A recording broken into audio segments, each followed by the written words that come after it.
నాకు ఫస్ట్ ఇలా రమ్య క్యారెక్టర్ ఉంది, రమ్య మీరు ప్లే చేయాలి అన్నప్పుడు నేను ఫస్ట్ నుంచి ఐ వాంటెడ్ సంథింగ్ ఇలాంటి సాఫ్ట్ క్యారెక్టర్స్ కానీ ఇలాంటి మంచి క్యారెక్టర్స్ ఐ వాజ్ అంటే లైక్ నాకు కావాలి అని ఉండే.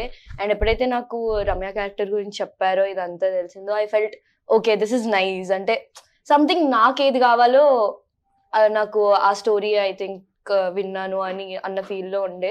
కానీ ఎప్పుడైతే నాకు ఈ 14 క్యారెక్టర్స్ గురించి చెప్పారో నేను అంటే లైక్ 14 మెంబర్స్ ఎవ్రీ డే సెట్లో ఎలా మోల్డ్ అవుతారు, ఎలా ఉంటారు, అంటే మేము అందరం బాండ్ అవ్వగలుగుతామా లేదు. ఎందుకంటే 14 మెంబర్స్ ఇస్ నాట్ లెస్.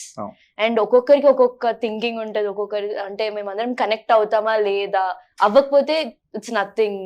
అంటే ఆ ర్యాపో అనేది ఉండదు. సో ర్యాపో అవుతుందా లేదా అని నేను ఫుల్ అనుకుండే. బట్ ఎప్పుడైతే సెట్కి వెళ్ళామో 2 days లో ఇట్ వాజ్ నేను అనుకున్నవి ఏవి లేకుండే. బికాజ్ అందరం ఎంత కనెక్ట్ అయిపోయామంటే అది నిజంగా మా ఆఫీస్. మేము 6 to 6 వెళ్ళి అక్కడ వర్క్ చేస్తున్నాము. వెళ్ళి మేము మా వర్క్ చేసి మళ్ళీ ఇంటికి వెళ్ళిపోవాలి, మళ్ళీ నెక్స్ట్ డే వచ్చి వర్క్ చేయాలి అన్నట్టు ఆ 15 days ఉండేది. So yeah I'm enjoying a lot